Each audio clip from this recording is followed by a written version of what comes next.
track or topic is going to be diversity, inclusion, equity, and empowerment. And to drive this topic forward and to take the lead, we have Shika Rastogi, who has been on our panel earlier. We have Maitri Shaw. We have Divyanshu Gunatra. We have Colonel Amit Verma and our very own RK. Thank you so very much, guys, for being on board. I will not take up your time. I will leave it to the able hands of Shika to take this forward. Thank you so much. And of course, we have requested Anand to stay back as well in the panel. Thank you so much, guys. Thanks a lot, Sridhar. And it's a pleasure to be on this panel. And special thanks to Anand, staying up late for this session. My pleasure. Welcome RK, welcome Matri, welcome Divyanshu, and welcome Amit. We have a great panel which would take forward a conversation and issues on catering to war veterans, to PWD community. That's what we are trying to focus in this session. 2 years back, I would like to introduce myself a little bit. 2 years back, I started working on D&I initiatives with UN Women, and my special interest is into STEM technologies and spreading awareness and advocacy on implementation of STEM initiatives into tech, media, and telecom industries. And while researching on these issues and implementing certain projects,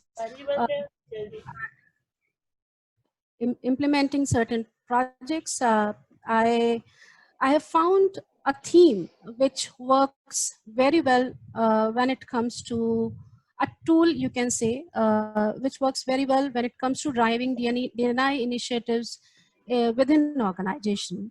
And I call it, a social collaboration tool to drive business performance and innovation in the organization. And that's the context, our theme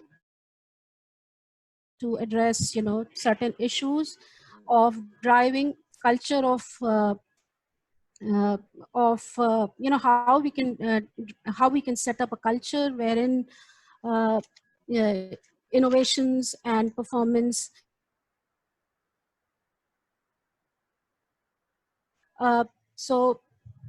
we all know, guys, that diversity and inclusion brings many advantages to an organization. It increases profitability, creativity, stronger governance, and better problem-solving abilities. And employees with diverse backgrounds bring their own perspective, ideas, and experiences, and which helps to create organizations that are resilient and effective, and they outperform organizations which don't invest into diversity. In fact, as per latest research, companies with more diverse management teams have 19% higher revenues due to innovation.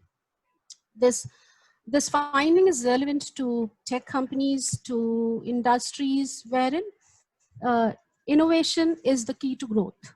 And it shows that, diversity is not just a metric to be strived in a VUCA world, but it is actually an integral part of a successful revenue generating business mechanism. And now through this panel discussion, with rich expertise of our panelists, we would like to understand more about D&I issues, about the challenges, and how to build a culture, how to build an inclusive culture so that we can move forward from the current state to a future state. So RK, you have worked extensively, with corporates on D&I issues, on coaching, and on facilitating, skills and learning and development. Can you please share your, uh, you know, insight on, how DNI initiatives are linked with performance and innovation, and how your journey has been? Right. Thank you, Shikha, and thank you for a wonderful introduction to the session today. We've been working as Proventus HR in the field of D&I for a while now, and sorry to say, to begin with, we don't really understand diversity as it should be. And Anant was right when he mentioned diversity is not just about a couple of binaries. It's not about just gender, or it's not just about X, Y. It's not about us and them. And that's where diversity is a travesty. We tend to look at diversity as a narrative between us and them. And as long as we do that, we are far, far away from what diversity sets out to achieve. And if I were to ask this, what does diversity set out to achieve? And as you rightly said, Shikha, it's about being able to bring in different perspectives and being able to then leverage them for the organizational development and growth and profitability and performance. Now, just looking at and chasing numbers or understanding or following diversity in a limited understanding is not really going to achieve that, because what will happen is the binary of us versus them, the binary of political correctness versus resentment is not a great place to be in. In fact, that will lead to more toxicity. We need assimilation, and that's the key behind any successful D&I effort. And I will continue to say D&I rather than just diversity in that sense, because what's missing in the country, and Anant made this point that we are millions of people with 220 plus kind of languages, each state speaking two official languages, and so on and so forth. We are a diverse country. We are comfortable with, we are familiar with diversity of some kind, but we are not inclusive by nature. And which means that if I were to be sitting on a lunch table, and if somebody with a different diversity subgroup were to come in, I would be cagey. I would not, I would withdraw. I would withhold myself. I would not reach out to him or her and try and include. It's a conscious act that at one aspect we need to be, and we need to work on inclusion, which is by breaking biases, by adopting practices that actually make inclusion happen and not just the slogans on the walls. And the other part is assimilation. I think what's missing is a fair platform available to all diversity subgroups, including the majority subgroups. And saying, herein is an opportunity for us to assimilate and come together as who we are. And this is, in this context, I really love the hashtag that the Pride Month came up with. And it said, still we. And the entire message is, it's not about us, them, he, she, or whoever that they may be. It's we who are all still the same. We may have different preferences. We may have different reasons. We may have different choices, but we still are the same. And I think that's the key message that one needs to get through. The other aspect that we kind of miss out in the corporate life, and I'll just take another 30 seconds, is that a true diversity is achieved. And if at all you've been able to achieve people for being able to participate in and have a voice, then there is a 3-pillar test. The first pillar is, am I free to think what I think is correct? And that's a primary pillar. The second pillar is, am I free to state what I think without fear or favor? Second pillar. The third pillar, and an enactment or an actualization of all the diversity effort is, am I free to act on what I say without having to look over my shoulder? And in a truly inclusive organization, all the 3 tests come true. And that's true empowerment, and that's true inclusion. And that's when you're actually looking at being able to harness this diversity of thoughts and ideas into something that really adds value to the organization. Chasing numbers, chasing fads, changing our myopic understanding of what diversity means is only window dressing. And as well, everybody knows how good window dressing is. So I think we need to be more inclusive, and we need to be more assimilative. Well, thanks, RK. I think, very valid point. Empowerment lies on, and well stated that it lies on 3 pillars. So here, from here we move to hiring of our DNI communities, hiring aspect of our DNI communities. And Mathri, I would like to understand from you. You run an organization called Mindtree for PWD communities. And it would be great if you could share your experiences and insights on what are the kind of hiring challenges teams or communities face, and how your journey has been. Yeah, so thanks for having me here. Um, I am myself a computer engineer and I'm pursuing my online master's in computer science from Georgia Tech University. So during my undergrad in Mumbai University, during my final year engineering placements, I almost landed a job at a very good IT firm. But the HR of the company very subtly informed me that, ma'am, we don't have provisions to hire people with disabilities. And that's when uh, I had a thought that if a computer engineer is not given equal opportunities in our country, how will the other people with disabilities who don't get that kind of education ever be empowered? And so I started this organization called Mind Assets, where we aim to provide digital work from home job opportunities to people with disabilities. I think the first and foremost barrier to get an employment in India is infrastructure, the physical infrastructure for someone with a disability to have the accommodations to be able to travel to the workplace using a public transport. And once you reach the office space, is that equally accessible for a wheelchair, or does it have tactile ramps for a visually challenged person? If he is able to reach the office, do the office provide screen reading softwares for the visually challenged to use their system? So one of the major challenges I've been facing is the employers are not ready for any sort of accommodation. Uh, and if they are, most of the employers are not ready to provide work from home. This is what I am talking before COVID. I don't know what will be the situation now. I am hopeful that things will improve. But before COVID, especially in India, the employers were not having the trust that an employee would work efficiently and productively from home.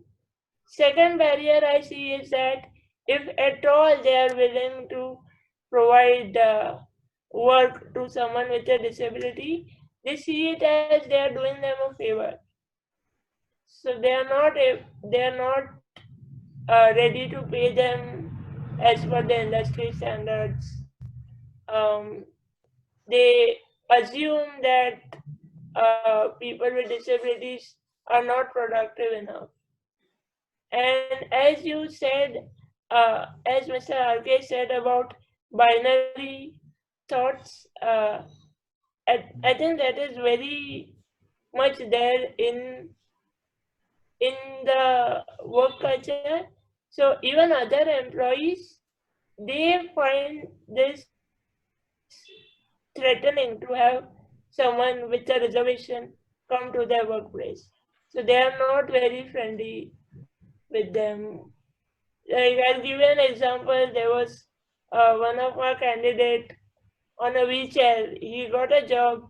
He was working in the office, but his colleagues would not help him take out his tiffin box during lunch, and they would feel that the manager is favoring him for no reason, and they made his working day miserable. So he had to leave the job.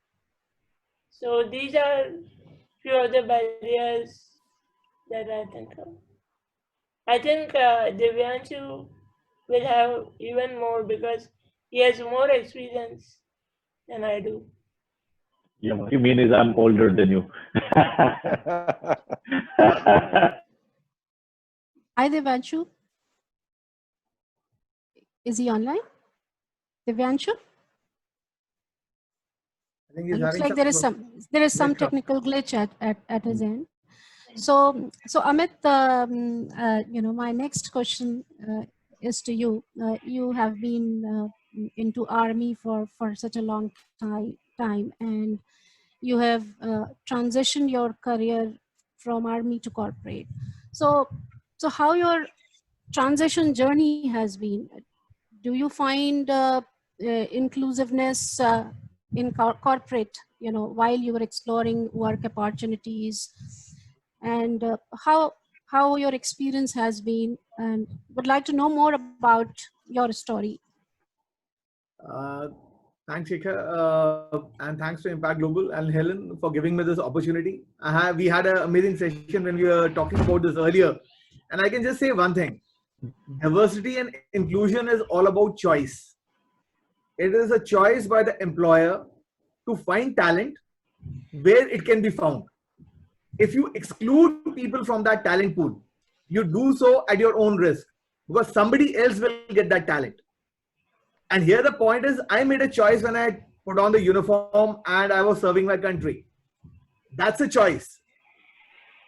The fact that I could have been injured and become disabled is not a choice. That is a reality. Many people who are not in the armed forces and who are living their lives as civilians, they face it every day. Because you have a disability, you cannot be excluded from certain opportunities. And when I saw the same thing happening to me, that when I came across from uniform into the corporate world, well, I was being excluded from quite a few tables. They were not open to me. And as RK mentioned there, when somebody unknown sits on a table with us, our first instinct is to be afraid. Our first instinct is to exclude that person because he or she, or if we cannot determine the gender, is a threat. We like to be comfortable. We like to be with our own type of people. And that is when I found, to my surprise, that uniform service created me as a other person. So when I came across on the other side for corporates, I was a mystery. They are not able to understand iska karna kya hai. And sometimes the veterans don't help. We also come up with some good ones. But the basic thing which I understood was that if we want to break down any of the barriers that we're talking about, the first step has been taken. We're discussing it. That shows maturity, that we are willing to at least accept that there is an issue. I accepted this in my own transition, and then I was able to talk to people much more freely as to what I should do better instead of guiding them as to what they should do better. The corporates have their own ways. My expectation is to be able to create a dialogue. If I have something to say and I can say it, the three pillars that RK said resonate with me completely. If I'm able to say something to people, if I'm able to get them to accept me for what I am, I think that's going to be common across everybody. It won't just be something which is a transition story, say, of a veteran. It will be the story of every professional who faces the reality that is India. We are exclusionary by nature. We will call the Gora as racist, but we also have a name which is racist. We have Fair and Lovely. I'm yet to find a tanning cream in India, by the way. Even by those who need it, maybe. Yeah. But I think the challenge is to be able to accept that we have issues and to have the maturity to take them on. And I heard Anant talking about the US and the Canada process which is there. In our country, it is much more complex. I commanded a battalion of the Nagas. I'm wearing the jacket with pride, and the 3 is because I commanded 3. The dietary preferences exclude people. I'm sad to say it, but that is a reality in India. Can we have a diversity and inclusion panel which will consider dietary preferences? Or can that be forced onto people because they're regional or religional preferences? Now, those are the elephants in the room that in India we don't talk about. We talk about D&I more as a Western concept, more about race, more about color, more about gender. But in India, I think it's going to be much more complex. And that's something that I hope to get from this panel. So thanks a lot, Amit. Interesting insights. So Anant, you have worked in India, you've worked in US, and you've worked in Canada, and you've seen all. Uh, you know our state of affairs. Yep. So what are the 2-3 key priorities in terms of best practices which you think Indian corporates can implement? And Amit rightly mentioned that the real elephant is something else. What's valid for Canada and US is not at all relevant for India. So what's your suggestion to our audience? The first thing that I have realized is that we would say that higher education should free up the mind. It is creating more judgments than freedom of thinking. So like Carl Jung said, that why do people judge? Because it's the easiest thing to do. It takes 2 seconds, and because thinking is a process, right? So nobody has the time to think. If I keep putting labels that this guy is old, this guy is army man, this guy looks dark, this guy doesn't look aggressive, and all this personas, it's a very easy thing to do. So the second thing is that unless you experience discrimination, like in India, I was probably fairer color than Indians. So Indians felt that I maybe came from Europe. But when I came here, a couple of people told me, "Hey, are you like people on the street? Like, are you brown, or like you're like a mixed heritage or something?" So when you face, when you are on the receiving end, then your mind wakes up. To be honest, I came out of HRB school not worried about diversity and inclusion. So unless you face the heat, like you don't need the sunscreen. When your skin starts to burn, then you say, well, what the hell happened? So first thing is experience. These empathy sharing sessions in corporates, people have to understand what are they doing through their actions. I think the impact of the actions is not realized. The thing is that I am the CHRO, or I am the MD, or whatever. I decide how things work here. Well, that is exactly the issue. You are in a country and you're supposed to behave in a certain way. That realization that by these actions how I am excluding people, that realization has to come in. And it has been said that when you are accustomed to privilege, then equality can feel like oppression. So Dr. Thomas said this in a presentation. I was really impressed. So people have no clue what they're doing and what they are up to. Or like somebody calls and says, I want to turn up for the interview. They say, no, we don't want that type here. So the realization of what just happened is just not there. And the impact and the unfairness that you're creating has to be discussed. And unless you face it yourself, the personal example, like I had a back problem because due to long working hours. So I used to have a bad posture and I used to slouch. So I got a back problem. And when I got a back problem, I needed physiotherapy. So I told my employer that, can I take a break for like 2-3 hours? Because like I'm not able to work and this will continue for 10 days. They said, well, you have to use your leave. We can't allow work from home. So that day was the turning point. I realized that somebody who's forced into a handicap by birth, how shortchanged would you feel? Like I could do nothing, and you're losing pay, and it goes on for a month. But they say the rules are the rules. So we need, number one, an equal opportunity process like I presented. The second is accommodation, because human resources is obsessed with this, we are one for everybody. Well, that's exactly not a great thing. So the concept of equity is not well understood. It's basically lack of awareness, and it's not being taught in curricula. Only practitioners get exposed to these complex topics. I honestly read about diversity and inclusion 3 years back. So that's the truth. I consider myself highly educated in HR. So this is the issue. There is no understanding. Second, there is no experience. Third, there is no ability to listen to anybody. Fourth is that, I'm God, so I decide. So with these four things, what else is, left to, achieve anything? So we need to attack on all these four pillars. Oh, thank you. Thank you, Anand. Looks like Divyanshu is there. Divyanshu? Divyanshu? Yes. Yes. Hi, Divyanshu. Hi, I'm having some technical difficulties, so I keep dropping in and out. No problems. Yeah. So Divyanshu, Anant has mentioned about some interesting points, and what I would like to understand from you and your experiences is when it comes to growth of DNI communities, how your experience has been in terms of pay quality, in terms of engagement, and opportunity for growth and promotions.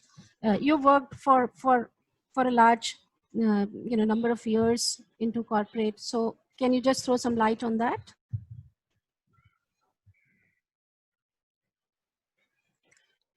I think we dropped Divyanshu again. Yeah, we dropped Divyanshu again. So before he's back. Yeah. Divyanshu, are you there? There's some problem. Yeah, Divyanshu is experiencing a little bit of a technical networking issue. He comes on and off.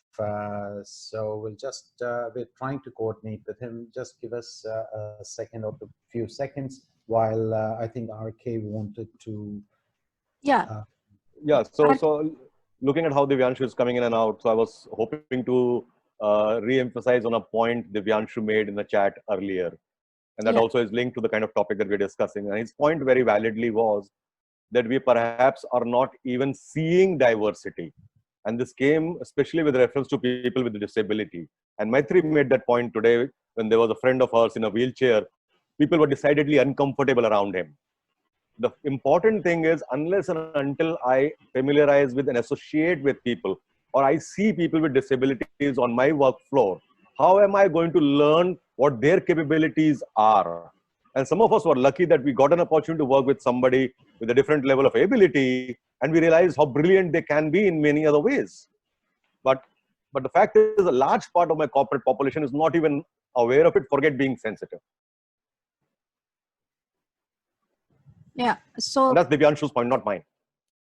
Okay. Yeah, I think he's still not connected with us. Yeah, So, I keep coming in and out. Yeah. So I'm trying from another phone. Okay. We'll wait for you for a few seconds. So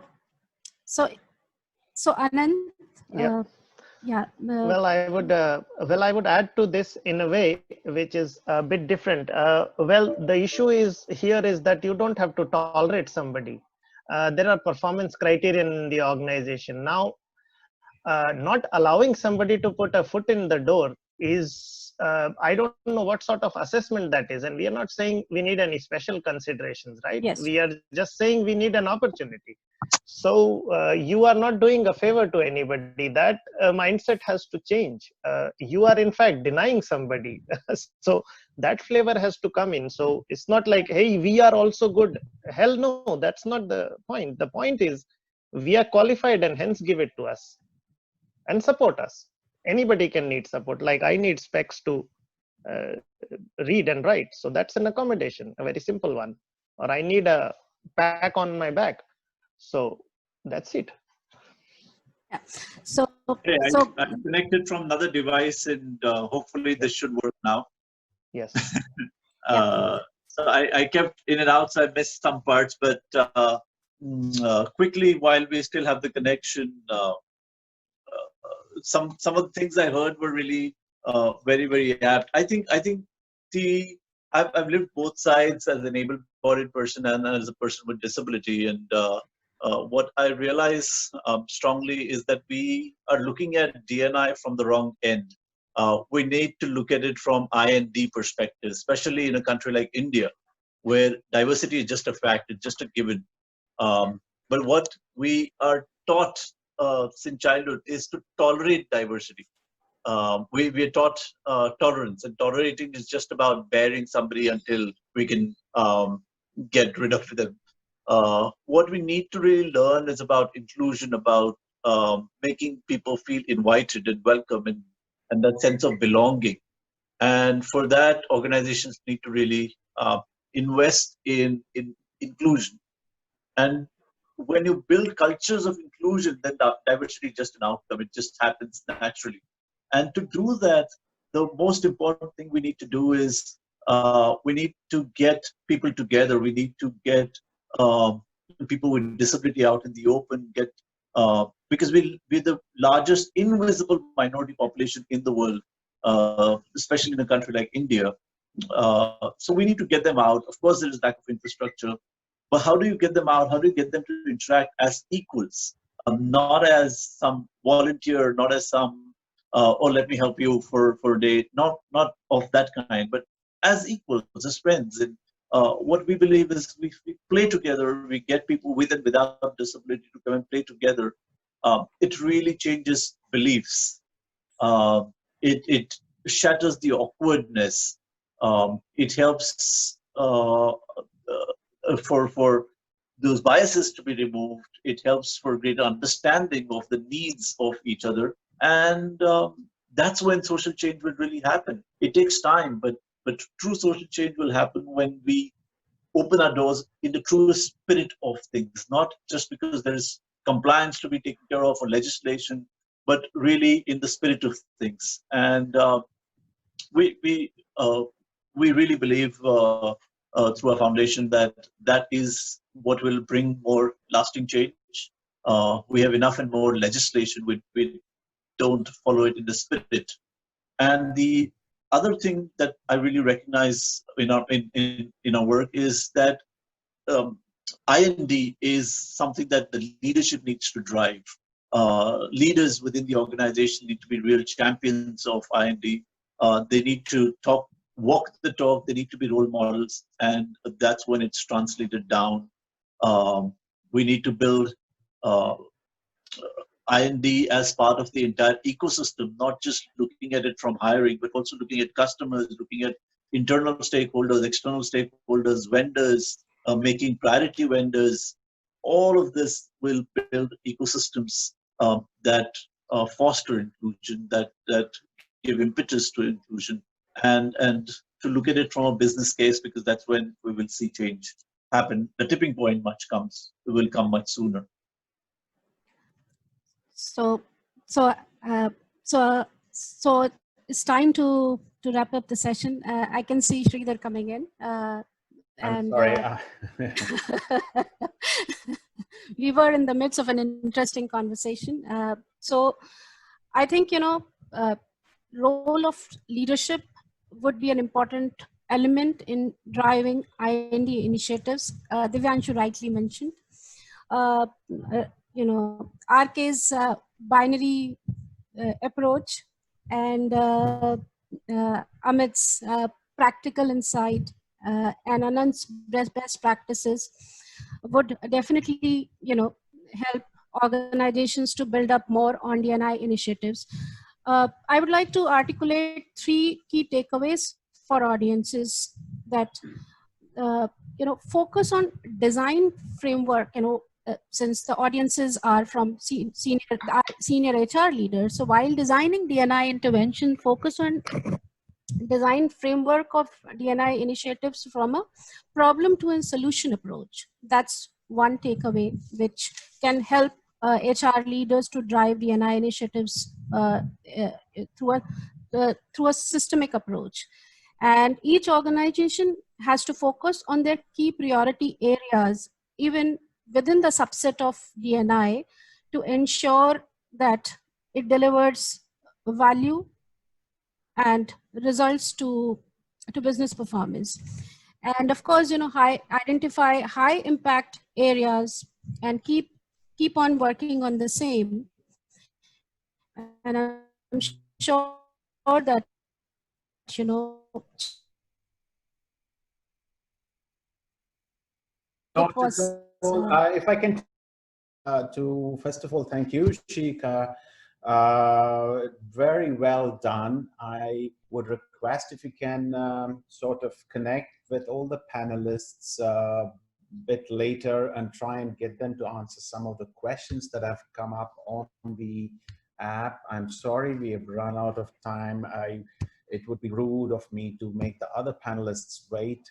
So thank you we very much understand. for doing this. And I'm very pleased that we somehow got Mr. Divyanshu back on. And I'm very glad that he was able to connect.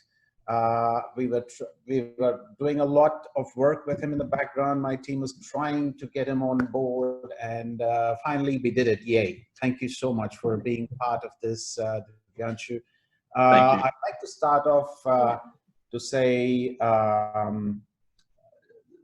big salute to Colonel Verma for all the fantastic service that you are doing for our country and your fraternity. We appreciate that and we are proud of you, sir.